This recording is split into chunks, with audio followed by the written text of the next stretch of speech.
Look at a map of Africa, and you'll notice something strange. Some borders follow mountains, rivers, or coastlines, but others? They're almost perfectly straight lines. So who took a ruler to Africa and drew them?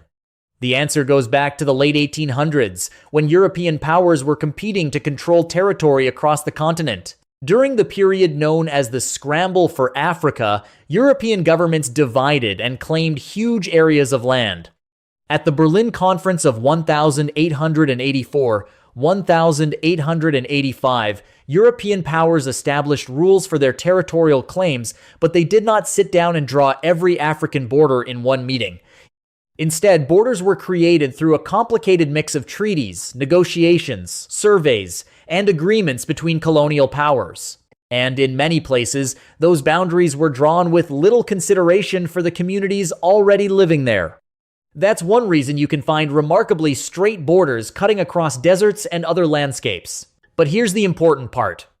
Not every straight African border was simply drawn by Europeans with a ruler. Some borders followed existing political boundaries, and many were later modified after independence. Still, the legacy is impossible to miss. A line on a map can look simple, but on the ground, that line can separate languages, communities, cultures, and families.